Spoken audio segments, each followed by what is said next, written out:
Donc voilà, déjà pour couper un carrelage, il faut une carrelette forcément. Donc ici un petit modèle pour des carreaux de 40. Classique, hein, donc désolé, ça tremble. Donc là on voit la roulette, ici, et le pied pour appliquer la pression. Bon, là c'est pendulaire, classique. Et là un modèle nettement plus intéressant pour coupler du carreau jusqu'à 90. Donc pareil, le même principe. La roulette ici et le pied. Voilà. Donc celle-là fait les angles, ça va nettement mieux forcément avec du bon matériel qu'avec du mauvais. Donc ça va très bien pour tout ce qui est faïence jusqu'à 40. Et bon, pour tout ce qui est grès cérame et compagnie, faut quand même avoir quelque chose de plus sérieux. Ça marche nettement mieux. Donc on peut très bien couper forcément du petit carreau avec de la grosse carrelette.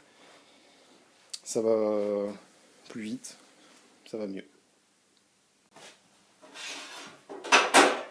Donc on applique un trait de roulette. Là on veut couper. J'espère que le bruit n'est pas trop immonde. Et ensuite on vient appliquer une pression de chaque côté. Voilà. Couper. Donc, comment ça marche? Donc le carrelage c'est quelque chose de très dur, mais c'est surtout homogène. Donc il est dur de la même manière un peu partout. Et donc on va créer une faiblesse avec la roulette. Et ensuite on va appliquer une force de part et d'autre de cette faiblesse pour que le carrelage plie, parce qu'il se plie, jusqu'à son point de rupture. Et cette cassure va suivre la faiblesse, parce que ça suit toujours le plus facile.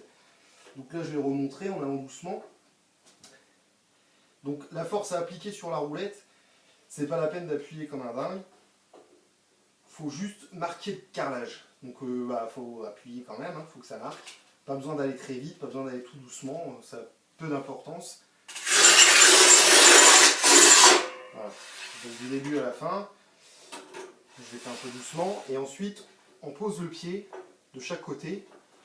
On le fait au plus près, au début, parce que là c'est plus rigide forcément.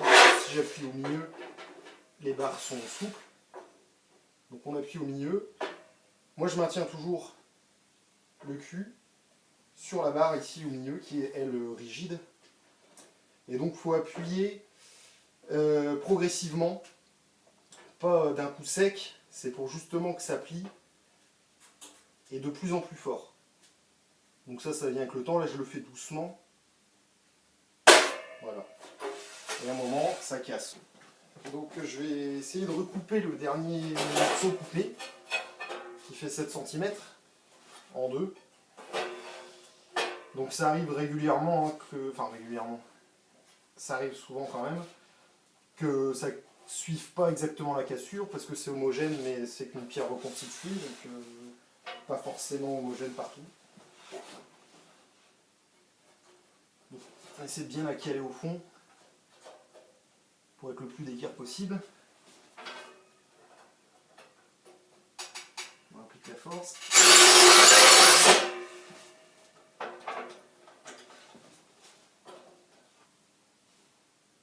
Je maintiens le cul. Et là, je vais appuyer tout doucement. Toujours plus difficile un petit. Voilà. Donc 3,5 cm, c'est quand même pas vilain. Ça aurait peut-être été possible de faire moins. Là, c'est pas la peine d'essayer. Hein, ça marchera pas coupé en deux. Voilà. Juste pour le fun, essayer de couper du grès cérame avec la petite carrelette, mais c'est pas forcément évident.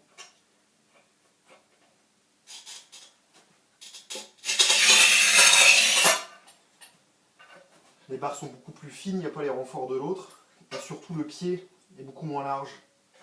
Donc en fait on voit bien que le carrelage est posé sur la barre du milieu et est libre de chaque côté. Donc avec le pied, elle ne touche plus de chaque côté et on appuie, mais bon là c'est difficile. temps qu'il travaille, il commence à plier. Donc ça marche quand même, on arrive à quelque chose, mais c'est moins efficace que l'autre quand même. Alors aussi une petite chose importante, c'est la roulette. Quand on coupe, on ne fait qu'un seul passage. Alors, on voit certains qui passent 15 fois, ça sert à rien, ça démolit la roulette. Et ça change strictement rien parce qu'on ne va pas passer au travers, c'est pas un cutter, c'est pas une feuille de placo. Donc on passe qu'une seule fois pour pas abîmer la roulette. Et la roulette c'est quelque chose quand même qui se change, Ça se voit quand elle est abîmée, c'est que bon, la coupe va être moins franche et ça va bien moins marcher. Donc on passe qu'une seule fois pour pas l'abîmer la roulette. Et de toute façon ça sert strictement à rien de passer plusieurs fois.